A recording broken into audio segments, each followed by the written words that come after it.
সন্ধানহীন ব্যক্তিৰ মৃতদেহ উদ্ধাৰক লৈ চাঞ্চল্য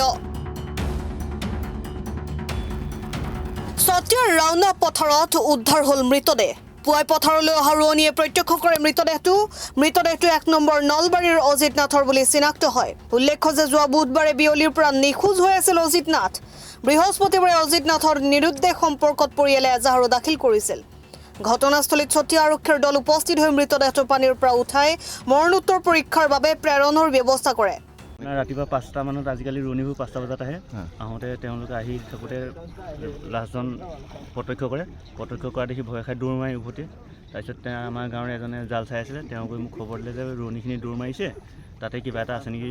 যাচোন খবৰটো ল'বি সেই বুলি কোৱাত মই আমাৰ ঘৰৰ ওচৰৰে ভাইটি এটাক লগত লৈ আমাৰ ভাইটি খুৰা আৰু লাভু খুৰাক লগত লৈ আহি প্ৰত্যক্ষ কৰোঁ যে মৃত হয় মোৰ খুৰা তেওঁ হয় মানে মোৰ খুৰাই হয় মানে কেতিয়াৰ পৰা নাইকিয়া হৈছিলে আজি বুধবাৰ মানৰ পৰা নাইকিয়া হৈছিলে বুধবাৰে নাইকিয়া হৈছিলে এতিয়া কিবা সন্দেহ আছে নেকি সন্দেহ কৰিবলগীয়াতো নাই ইপিনে অহা যোৱা কৰে আৰু তেওঁ তেনেকুৱা শত্ৰু কোনো নাইও বাৰু মানে এনেকৈ পানীত পৰিল পানীতে তেনেকুৱা সেইটোৱে হ'ব এনে বিচাৰ খোজা কৰা নাছিল খোজা কৰি আছিলোঁ পৰহি পৰাই বিচাৰিছোঁ কালি দিনটো বিচাৰিছোঁ আজি এনেকুৱা হ'ব বুলি মানে এই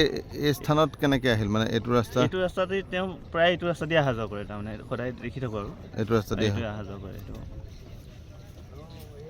কি নাম আছিল তেওঁৰ অজিত নাথ কিমান বয়স তেওঁৰ বয়স 45-50 মান হৈছে বেছি হ'ব পাৰে জামুগুৰিহাটৰ পৰা প্ৰেম তিৱাৰীৰ ৰিপৰ্ট অসম টাইম ৰাইজৰ কণ্ঠ অসম টাইম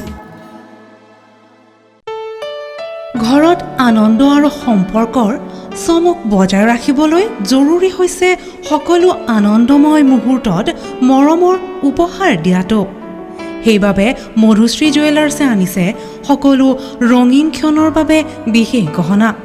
হীৰাৰে হওক সোণৰে হওক বা ৰূপৰে হওক শ্ৰেষ্ঠ ডিজাইনছ আৰু হলমাৰ্কযুক্ত গহনাই ৰাখে সম্পৰ্কক নিখুঁত তেনেহ'লে আজিয়ে আনক আনন্দ মধুশ্ৰী জুৱেলাৰ্ছৰ সৈতে